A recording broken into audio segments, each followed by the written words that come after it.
भारतीय संविधान के निर्माताओं में अपना अद्वितीय स्थान रखने वाले डॉक्टर भीमराव अंबेडकर जी की आज 132वीं जयंती है और मैं खड़ा हूं राजस्थान के चूरू जिले की बिदासर तहसील के सांडवा कस्बे में, जहां पर डॉक्टर भीमराव जी अंबेडकर की जयंती पर एक विशेष जुलूस का आयोजन किया गया है, जिसमें सभी वर्गों के लोग भाग लेने आए हैं। हमारे साथ में बिदासर पंचायत समिति के प्रधान संतोष जी हमारे साथ, हम उनसे बातचीत करना चाहेंगे।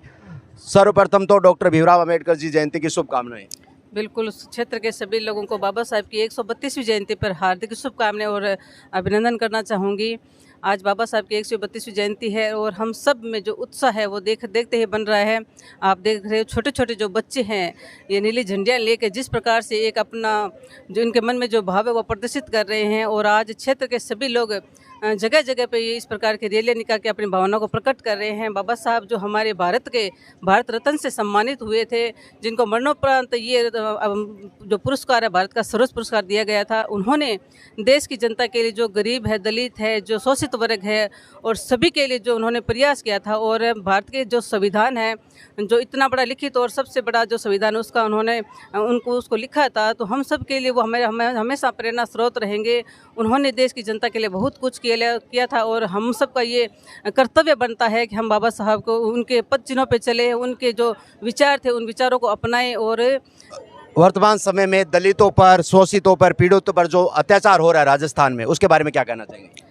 ये आप सभी समझ सकते हो जिस प्रकार के जो अभी जो सरकार है, इस सरकार को समझना चाहिए दलितों पे विचार अत्याचार करके ये सरकार क्या साबित करना चाहती है। मैं किसी पे आरोप नहीं लगा के इतना ही कहना चाहती हूँ, दलितों का उद्धार होना चाहिए। उनके लिए हम सबको प्रयासरत रहना चाहिए कि हम सब मिलकर प्रयास करेंगे तभी दलित जो वर्ग है, जो कमज़ोर वर्ग है, कमज़ोर वर्ग में सभी ऐसा आते हैं, तो हम सब उनका उद्धार करें, उनका सहयोग करें, उन पर अत्याचार नहीं करके हम उनके सहयोगी बने, तो क्या ताकि हमारा एक सशक्त भारत बन सके। हम सबका एक ही उद्देश्य है कि हमारा मजबूत भारत बने और मजबूत सशक्त भारत बने, उसके लिए हम सबको प्रयास करना चाहिए। वर्तमान में भारत सरकार ने डॉक्टर भीमराव जी अंबेडकर की स्मृतियों को संजाने के लिए क्या क्या प्रयास किए हैं और क्या होना बाकी है अभी?